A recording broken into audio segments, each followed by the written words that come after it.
Jordan arriva al centro per l'impiego perché fa domanda di NASPI e quindi facciamo un primo colloquio conoscitivo per la presa in carico e da questo colloquio emerge che non ha completato gli studi di scuola superiore.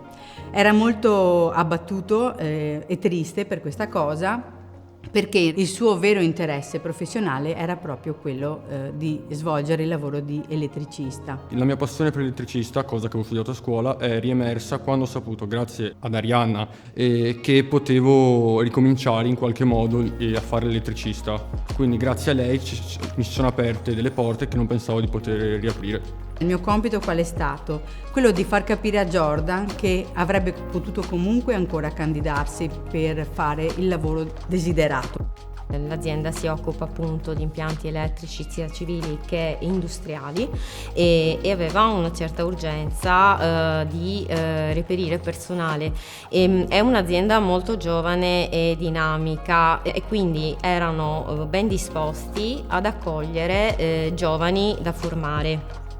Il centro per l'impiego ha un bacino di lavoratori molto più ampio di quello che un'azienda singolarmente può trovare nella propria zona e oltretutto sicuramente hanno un professionista che ti segue dall'inizio alla fine, quindi anche ci si risparmia tempo e non serve sprecare anche energie.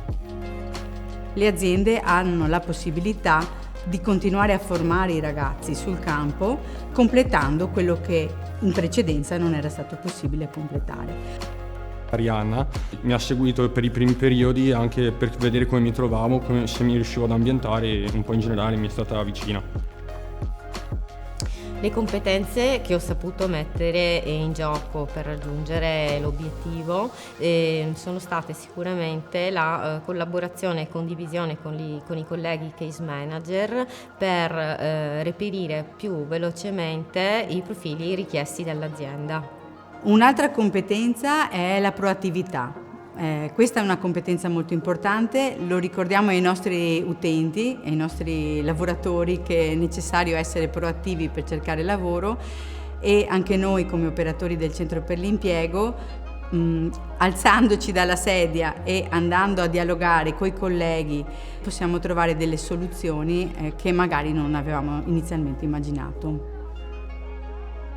Attualmente la mia situazione è stabile, ho un contratto da apprendista, sto imparando il lavoro che volevo fare, mi trovo molto bene con la ditta, i capi sono ottimi, sono sempre disponibili, i colleghi anche.